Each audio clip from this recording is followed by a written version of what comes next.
Good morning, everyone. I'll make an work and wine.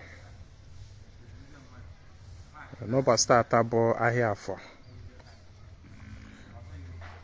Ezinwa Anaedo na-eke n'ọnụ.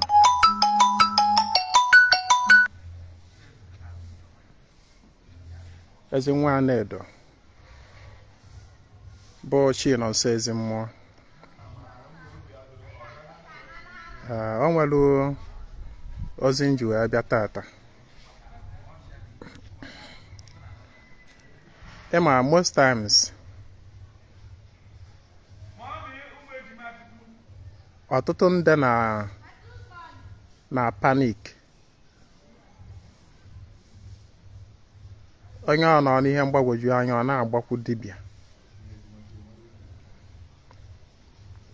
For one reason or the other. You know, Ezinwa Anaedo have been one person that focuses more. Ezinwa Anaedo is one person that focuses more on empowering people,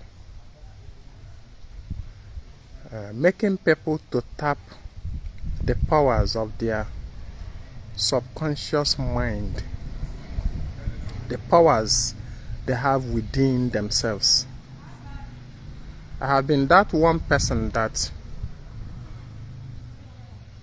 I've tried my best in letting people understand the need for them to take charge of their life, of their existence, of their circumstances. No block ife emena ịchọba dibịa. O block ife emena ịchọwa spiritualist. O block ife emena ịgbagharịba. Maka na number one thing you should focus more in life is achieving peace, freedom. Peace, freedom.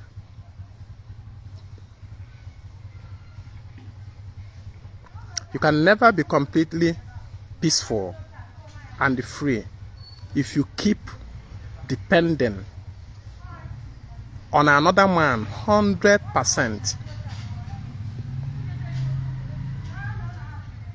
Like I keep saying, nkuzi na-ekuzi na social media mụọ bụ Ezinwa Anaedo.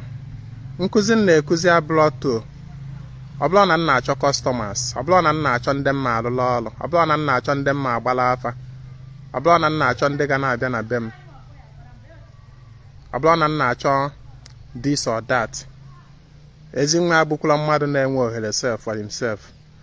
Adịkwa enwe ama m ị gaa na WhatsApp nkịta na inbox ma enwere a lot of people nọgolu there na-eche m for the past 2 months ka na ha chọrọ ịgba afa. I never get chance to attend to them. So what I'm doing, what I'm actually doing here is prompted by that inner desire to make people to be empowered, to make people to tap the powers of their mind, the powers they have within, to utilize their powers, to understand that they too can do it themselves to an extent. Ezoku na ọ bụrụ ihe niile ka ị ga-emechawa on your own. But at least, let's say, I'll go to 80%, 70 to 80% dependence on yourself. Keep and achieve. It goes a long way.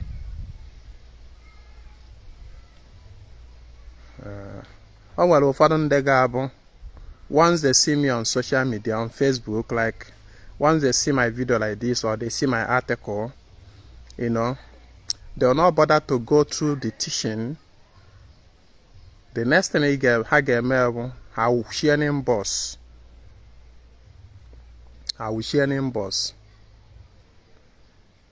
bido jụwa ajụ nke a na nke ọzọ, nyewe complain nke a na nke ọzọ. But if you had calmed down when you see my teaching, ka m gwakwa gị, agba m that I'm not your regular kind of dibia. My activities here on social media may be quite different from the activities of other dibia you may know. When you see my teaching, when you come across Ezinwa Anaedo on social media, the most paramount thing you should do, bogene, try to turn tenane.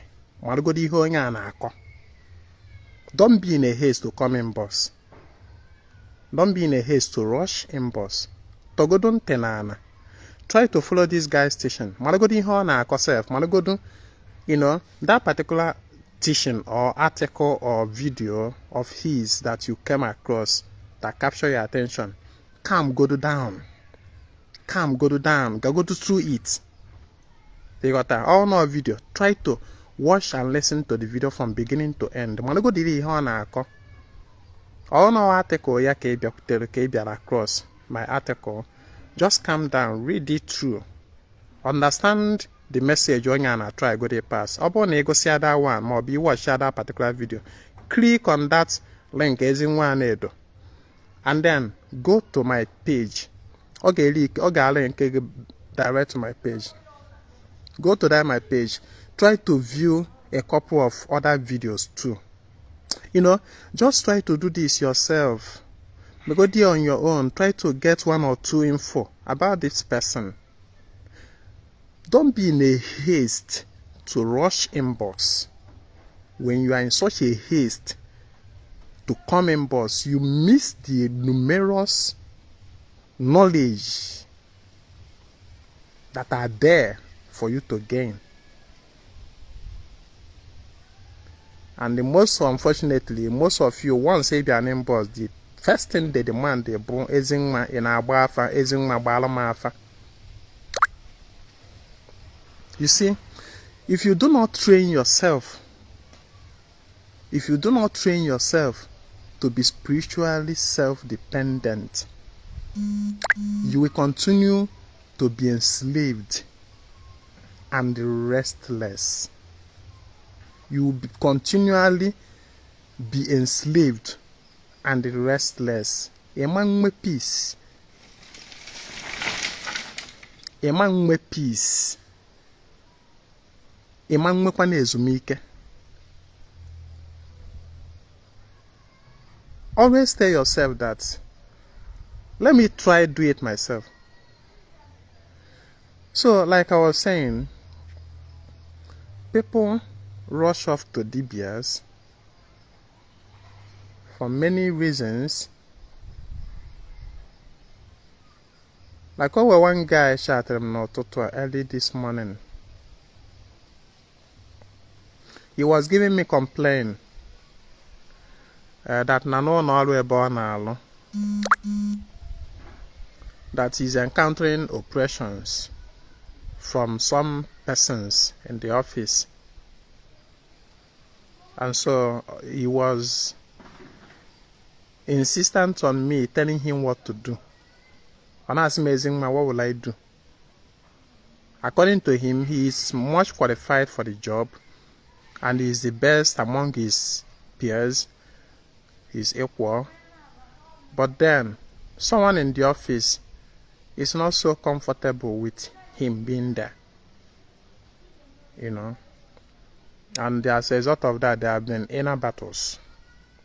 Ona ajoma Ezinwa kedife nya game nya geje gwo wee wepụ anya ndị ilo na ebe ọ na and all that, ka nya ga-eme nke a ma ọ bụ nke ọzọ.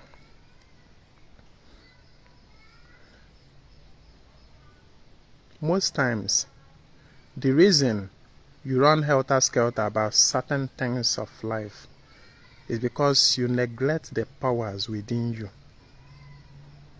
You neglect the powers within you. You neglect the powers of your mind. You neglect the powers of your spoken words.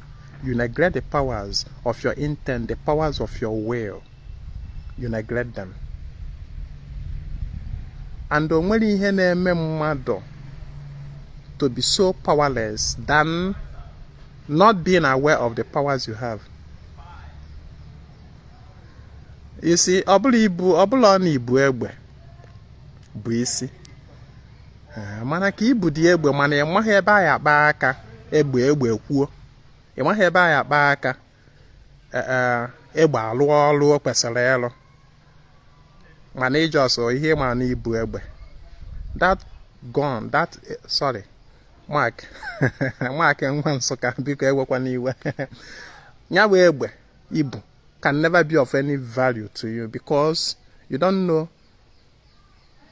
how to tap into the power of that egbe ahụ ibu.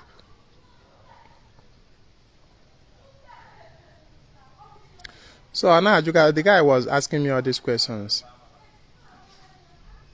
When they see if through this well casting, this daily Ịgọ Ọfọ Anaedo, you guys, sometimes some people don't really how they foot the powers in that practice. How they foot here.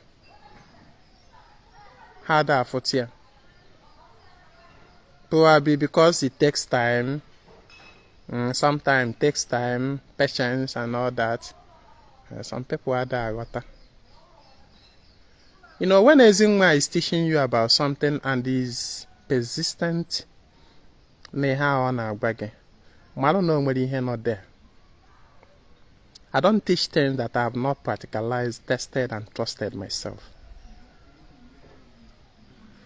When Ịmana na-eji ọfọ ịgọ ọfọ wee gọọ mmadụ gọgbuo ya gọọ na mmadụ mmụọ onye ahụ nwụọ pee without agwọ ọgwụ without agbawa onye ahụ egbe onye ahụ nwụọ ịmana a certain situation that have proved so stubborn, humanly impossible to change. Emekata n'ife this situation have lingered, refusing to be changed nor to go away. Nwanne mana enwere ike iji ịgọ ọfọ ịgọ ọfọ will end the other situation that have defied all human effort. There is something about the human will. There is something about the human mind. There's something about the well casting of human that we need to understand. First of all, human being is that being in creation that have this almost the same power with the supreme creator. That human being have the power to call things into existence or to call things out of existence.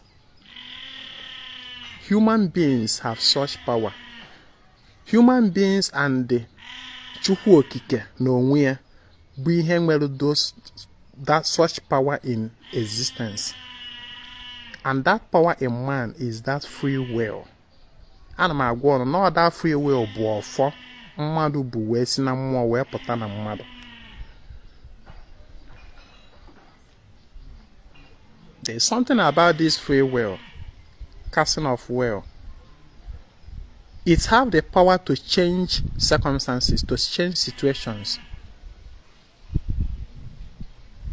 The most desired thing in man by the deities and spiritual entities of this universe about the will of man.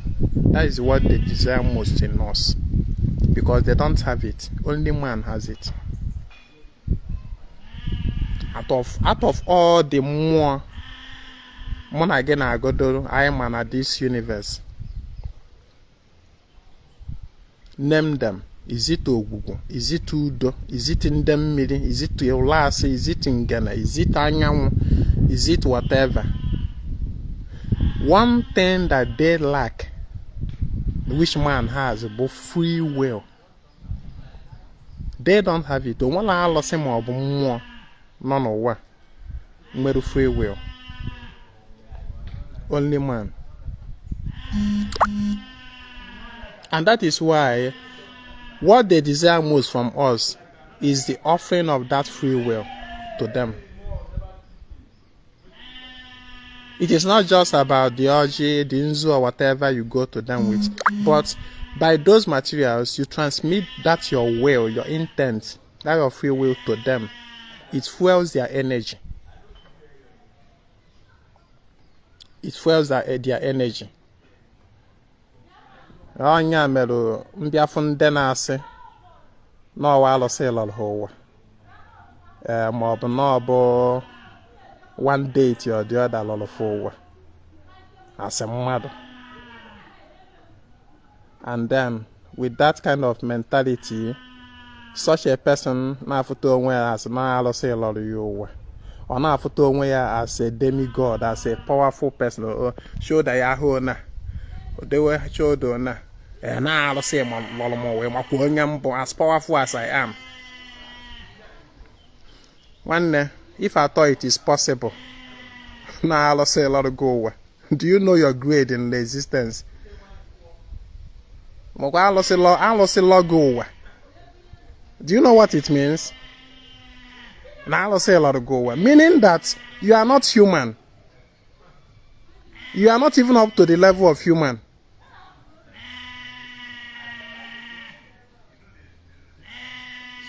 I will say a lot go and all the degrading yourself from human being to animal level. When you believe that now I will say a lot go. Hey, mako nyambo, mako I will say no block mmadụ lolo mo wa pa I will say onya ifu onya owori na etu anu.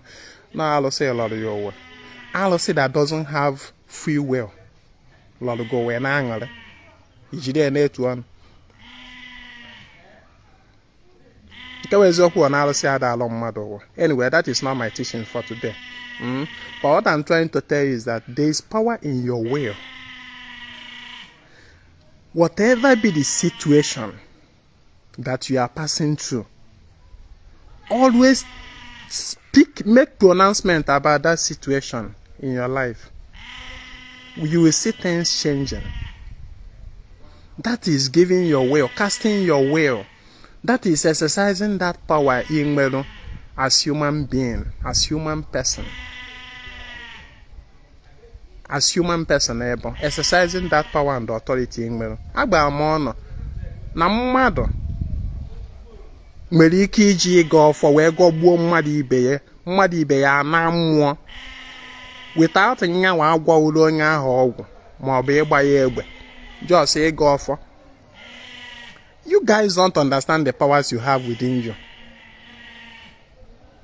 And because you are ignorant of the powers you have, you keep running about, helter-skelter, restless. If another dibia, do call dibia no now the happening dibia at the moment. Another dibia, hey, maybe I won't count on our person. Hey, you say, hey, now this boy Dibia are very powerful, very powerful. Your boss will quit by if you're my head in on him boss, your money in a chamber. One day cheaper. If you find another Dibia to call on you and make face so queer. In our barrier, you don't have rest of mind and you are not free. Situation that you should ordinarily stand your ground and make pronouncements about it.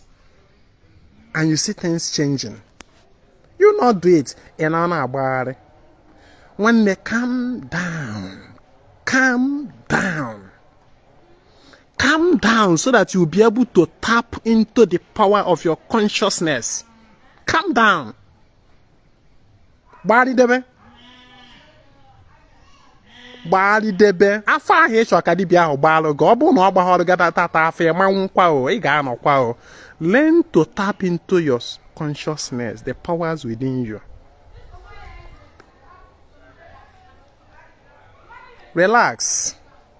You can unleash the greatest power in you when you collect yourself together. When you relax, Chịkọ mmụọ gị ọnụ, relax, ha scatters n'onwe gị here and there. When situations, challenges present themselves to you, and these challenges are beyond your human capabilities, ichego echiche onwere ọ bụrụ ife ị ga-eme n'ọkpụ aka, ọ bụrụ ife ị ga, you don't have any other way. Try ichego every other humanly possible ways to handle this situation, and no solution is forthcoming. When it is time that you stand your ground, speak into that situation. Use when you have exhausted all your physical, human, body, powers. You have exhausted it and nothing has happened or changed. Then employ the powers of your consciousness, the inner powers. Wow, that is when you should go and tap into it and bring it up into that situation.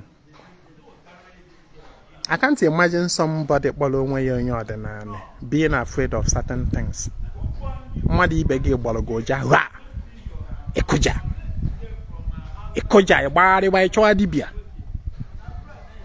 When you have spiritual entourage, spiritual entities or powers in a that are with you, in a God of every day, that are with you,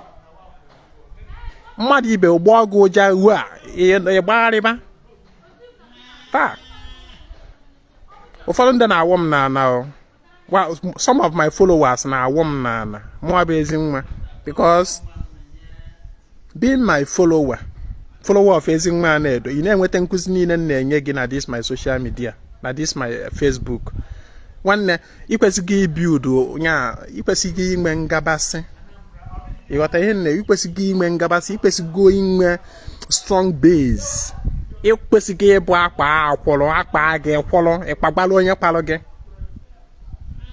even without endangering your life yourself by going forward.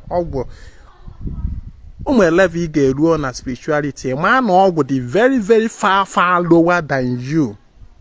Operating in the level of all is just bringing yourself down. You have to go above whatever thing I can meddle. You have to go above whatever thing I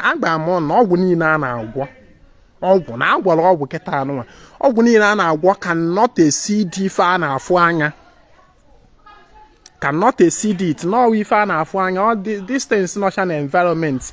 If you were we say that something with their name. Maybe mbologo. More bafifia. More bano na banana. Ewo kota more bano na feni ikuku. More something with any memory. Got then maybe a woodsy where no ya. Oh, one man carry these elements. A man carry. If you are operating in the level of all, you are very, very low. Your spiritual vibration is very, very fucking low. If you are operating in the level of all, you have to go beyond that. You have to go in more operate in the level of all. That means on your that same level. The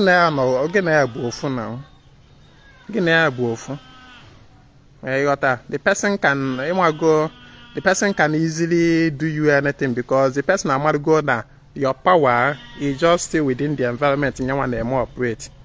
Therefore, full level but you have to go beyond that. When certain situations present themselves to you, learn to command things. Ịgọ Ọfọ wee zina mmadụ ibe ya mmụọ. Ịmana na-eji ọfọ agọgbu mmadụ.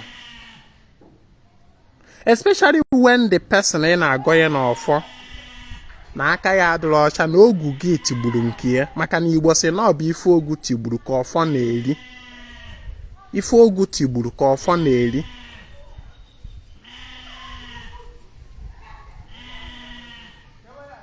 I have told you guys, if a drop of water that keep dropping bomb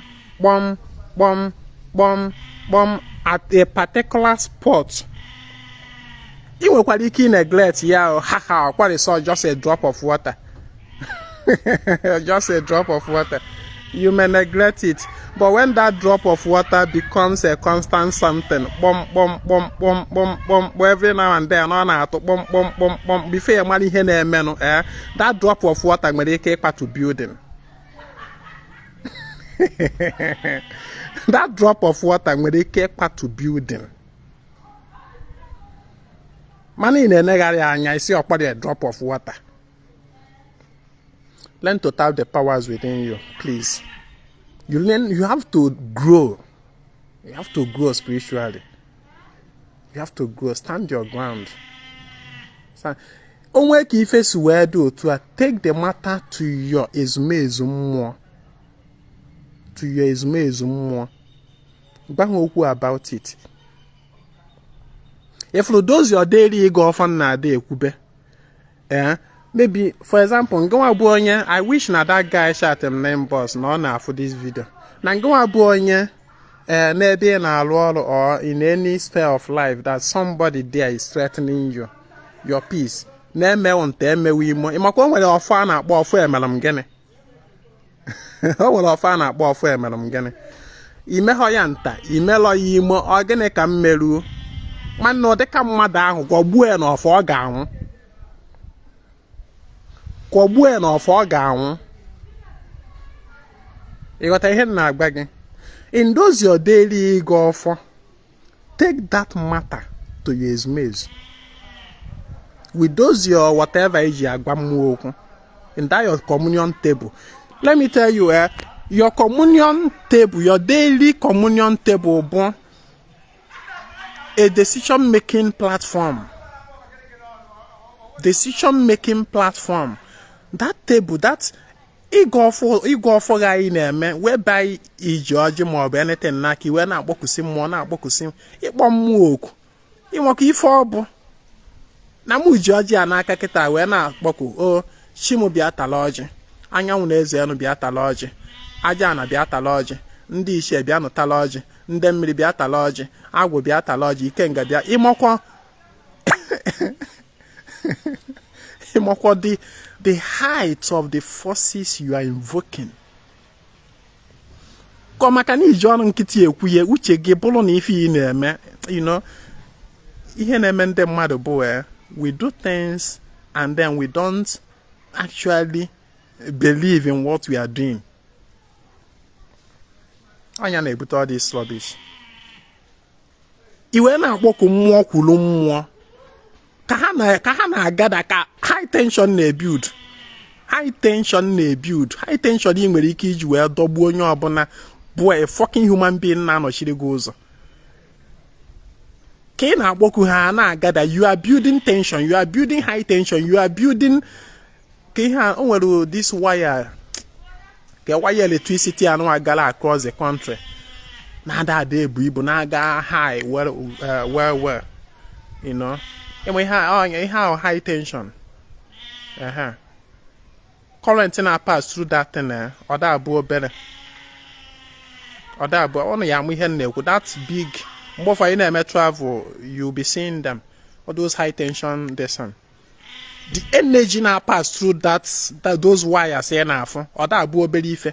When you are invoking spiritual entities, the energy is building up. And with that energy, you now make pronouncement that this is how I want things to be. This is how I want things to be. This is how I want things. You see, you have enough energies that can go into action to bring your words to fruition. And then in that gathering, owebo na Mrs. Mgbafọ, no nya John iya ngolo mmiri tọgbu iko.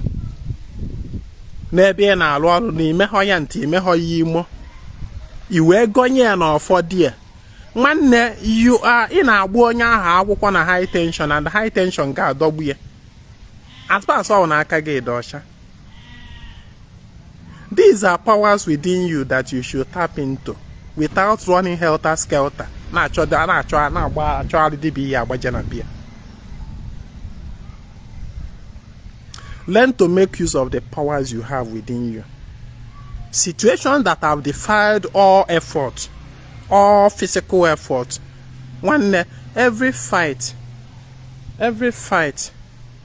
that have defied all physical effort of yours. Take it spiritual, take it higher spiritual.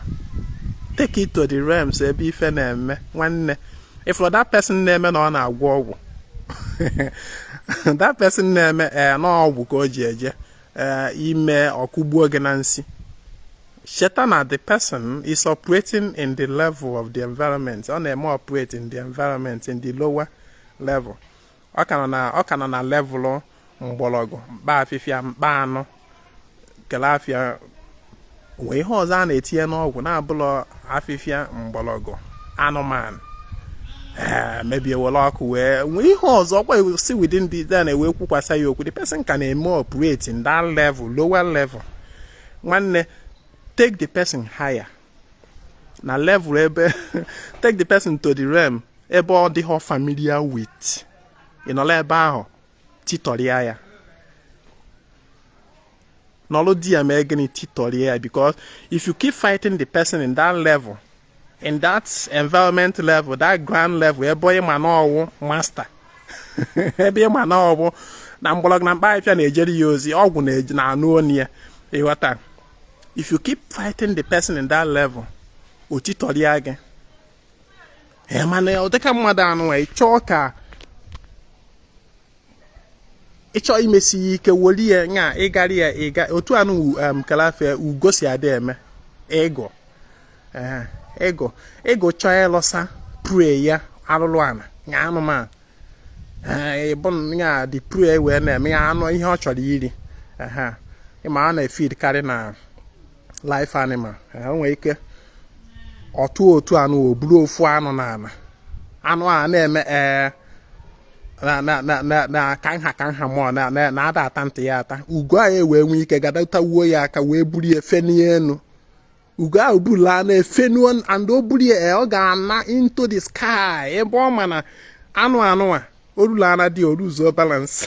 Mana ebe a ka ugo na onwe ya ebe a ka ike ya dị. Inside that cloud, that sky, ebe a ka ike ugo dị. Mana anu obuje ebe ike ya dị na ana. Biafọ oburu dị anu otu anu ọ na enu ebe ọ ma na oru ebe ahụ dị anụmanụ obu a na-struggle for survival. Ọma nkute uzi ume anazi ebe a wee dorie ya. Learn to take your fights spiritual. Learn to take your fights spiritual. The worst thing mmadụ ga-eme mwa bụ Ezinwa Anaedo na. The worst thing a human being ga-eme bụ ịbịakwute mwa bụ Ezinwa na were ọgwụ wee nyaara m isi. Iwere ọgwụ wee nyaara m isi. Ọgwụ. Mbọsị ahụ ịnyara nyawa isi ahụ okwu ọnụ a wee si gị n'ọnụ pụta.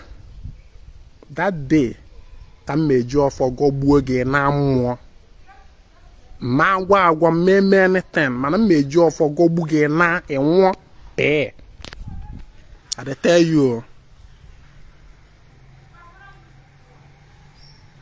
you. You don't just threaten me with certain lower level vibration and then you never expect I not panic. Ta, you boy, my game more with yourself. Unless it's going to be as in there, I'm not seeing you bottom police in the army.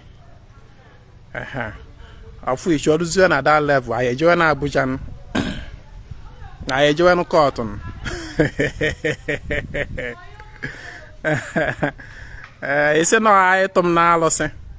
Hey, I'm bannon. Oh, I join Allison.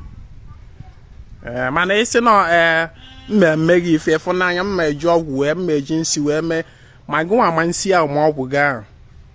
Once he see you signal on pota, and I go be that. Man, I'm not what to go woo, me again at 10. Man, or fuck a made you go wake a whoop one my gun yourself. One my gun, yes, no, I can not need more where go where I may not do that. Man, I made you offer where go woo again. This is a kind of stamina I want my followers to build. I want to have a legion of spiritually strong people That is my aim. Spiritual people ya ba pa ha akworo. Ekpa fa ngwa we ekpa fa ada fa akworo pa ka ha. That is the people I want to build. Ablo people ya bi jiji fega otu anu afa panic be. Choare wadi bia fa ya agbajekwu. Nwoke kwesịrị ọnọlọ ka nwoke. Nwoke kwesịrị na-eme ka nwaanyị. So, whereby you are faced with certain challenges in life, take it to your spirit forces. Speak into situations. Take it to your spirit forces. Or carry one. I don't affirm somebody you understand how things work. And yet a fellow human being you can even always some matters here like this. Maybe God, those kind of threats people are there because the man na like ego sink fabo. Nke ọ na-eme kanalisi. Etu anyị nwafa na onwe ha nke anyị ji wee biri. Afụzi anyị ọ dị onye ọka ka efie anyị mmanụ luo. So always some such situation guy arise like this. I may not even bother much about it. Just ihe mmemme bụ mbata na n'ụlọ agwụ m ebe anụ a. Onwe eri ike ọ wụrụ ofu mkpụrụ nzu ka m meji sef. Ma ọ bụ ofu mkpụrụ ọjị. M were ya mee m gị na-agbadawa m mmiri m. Ebujere m ndị mmiri m dị kesi. Onwe ka ọ bụrụ ihe mmeju wee bịa sị ka m jee bọdawa ezumezu mmụọ so mbọdawa shim na ndị agwụ na ihe na asị m, out of all these armies nwere out of all these army nwere ịghọta ka m were kesi Abuja just one unit of among all the armies. Onwe ka m bujere ndị mmiri m ndị ọ na mmiri ebe a ekene m ndị otu mmiri ma abịakwa n'ụmụ uchefa ya ahụ hey odogwu ezi nwa nke bịakwutekwala anyị tata ọ dịkwa na mma asị mfe abịakwana m na o nwere onye chọrọ m okwu o nwere onye chọrọ m okwu o nwere onye si na ya eme m nke a mee m nke ọzọ biko ọjị a nji wee bịa ka m bịa kọsara ọnụ maka na ike ọgụ adụlọ m maka na ike ọgụ adụlọ m mana na onye anụ a na-achọ m okwu a at least ọ na-aṅụ mmiri m ọkwa ya ka m ji bịakwute ụnụ ndị mmiri ka ụnụ tinye ọnụ n'okwu a na somebody na-aṅụ ọnụ somebody na-ekuru ụnụ na-aṅụ sịrị na ọ ya emegide m ọ ya ka m ji bịakwute ụnụ biko eji m ọjị do lee na ọjị anụnwa nyawa onye ahụ kwuru na ọ ga-eme m nke a mee nke ọzọ biko lee ihe mmụọ Chinonso chọrọ ka ụnụ jee mee ya m na-eme ọ dịka ife a m na-eji egwu na amụ and I will be specific and direct. Egwu na amụ Igbo sị na egwu na amụ ka eji achụ oke. Egwu na amụ ndị ebe a nya dịka ma agbasagodo ndị mmiri nkata sef gbaagodo fa sef mee godo asive na matọgba ọhọ chichi mago nwere ọjị a mgbacha afọ okwu asị mfa biko nekwana ya na onye dị otu anụ asị na mụ na ya na-ekwu okwu asị m moto gbuchie m ezi ma ọ bụ ọ gọrọ m iyi the person cost me ma ọ bụ ọ sị na ọ ya akụwo m na nsị ma ọ na ọ ga-eme nke biko ndị mmiri agbapụtara m ọnụ na onye ahụ ihe m chọrọ ka unu mee ya ihe ahụ ọ sị na ọ ya eme m biko buru na ụzọ were eji surprise ya ife ahụ ọ sị na ọ ga-eme m ebe o mepere ọnụ ya sị na ọ ga-eme m ife a nwa bụ Chinonso Ezinwa Anaedo na-eme nte eme imo. The most important thing in life bụ kwụba aka ọtọ ebu n'ụzọ chokwu may no be say na you first find trouble ka mmadụ chọzie gị so ife ahụ ọ sị na ọ ya eme m biko nụ ụnụ ndị mmiri m na mụ na ọnọdụ na mmanụ ka ahụ eri a na-eri onwe fa ọkwara mụ na ọnụ anyị dị na mma ana m enye ụnụ oke everyday biko nenu ya na ihe nchọka ụnụ jee mee ya nkwuo ya ekwucha ya etidomi ọfọ gbaa otu a nkwuri ya ka ọ dị ma ọ bụ ọkarịa otu a na enwe m ike nwanne the worst thing you get men or one but to engage dibia for name. Or even not dibia, not really dibia, but to engage somebody got spiritual principles and how things work in the spirit. You engage the person on conflict. You do not want to get more. You do not want to get more. More for yourself, one way you can case yourself, one way you can manage and about the 1 million abasaria. I may just leave them all on doors on your fafana that are more important. Just here, I gotta say 1 or 2 things. What on days in Oza? Days in Oza. The road path, the road safety, the spiritual, the road path. Gotta say 1 or 2 things. What on for Hassan Fabico. No, you do to and a queen hope and a queen hair or Chukwajuan, a mag on minute or bico. Or you do to a bico. You have wept there on or your pulifa. On a gapanese. The person pulifa. He travels through the road path. On a ganese. So on a ganese. At least on a motor. Moji okwaga. Moji motorcycle aga. Moji bicycle aga. More na more anyhow. Unless more will once and a bear not up. Not up. So a Jacoman days knows a beacon. He can be alone, no, you do to a do and the one he hope will know a memo and the one he hope will beacon. Young Baptel or beacon Nico Guadalam no only Yanamaka. The one he hench or mayor. I will be specific and direct. I don't want to FIFA. Not below I'm gonna have body was here.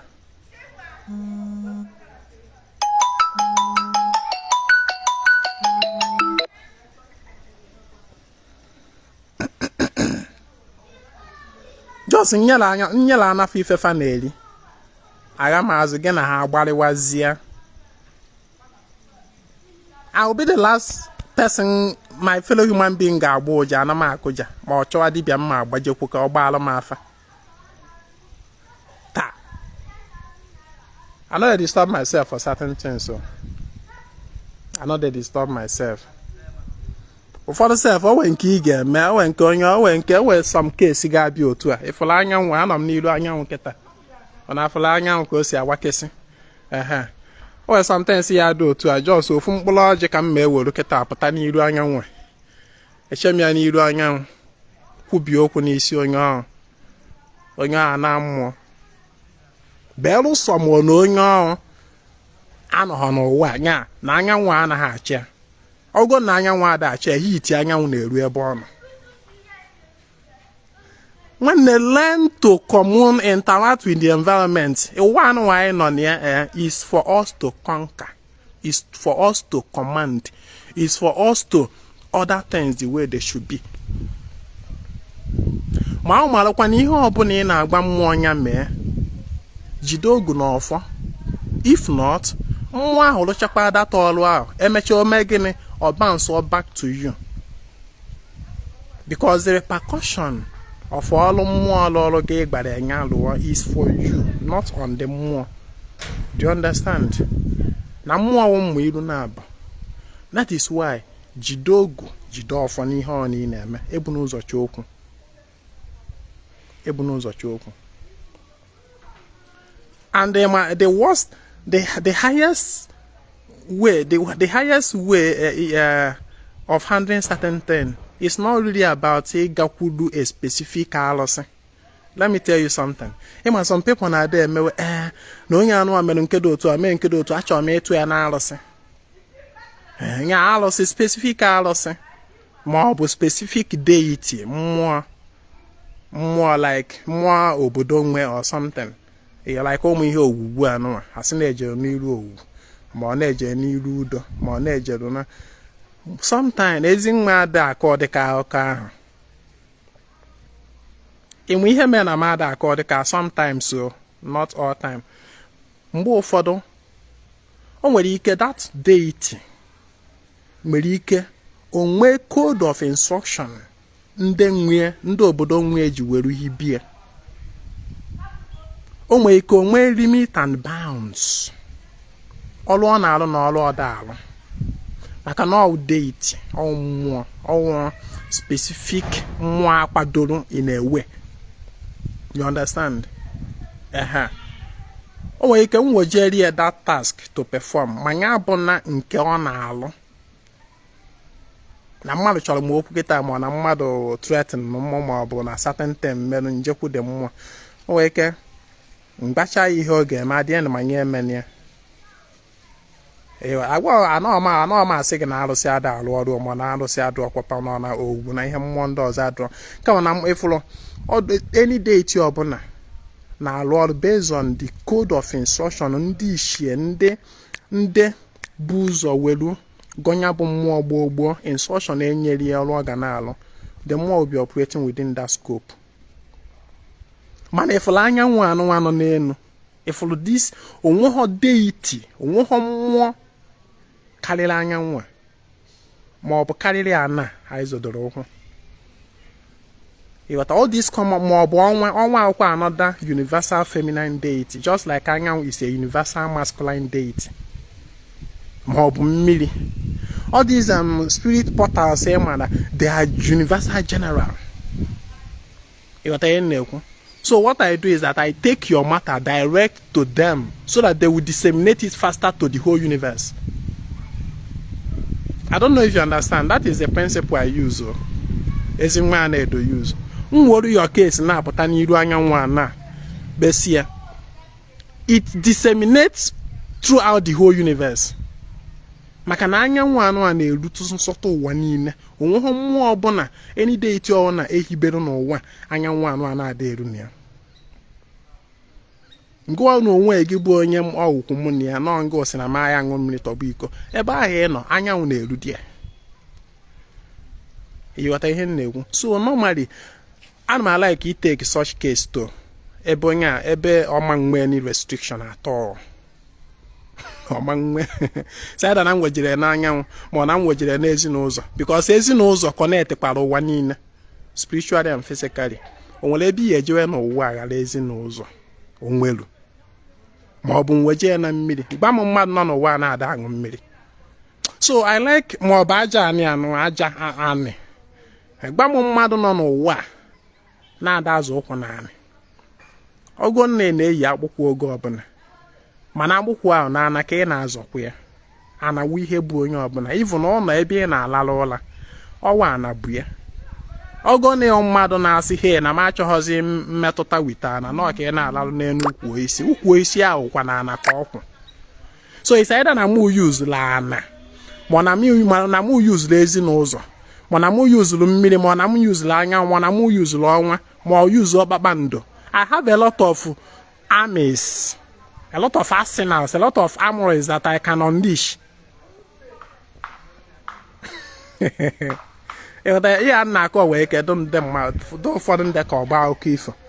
But I'm telling you nothing but the truth. And for this part, in this our time, if not,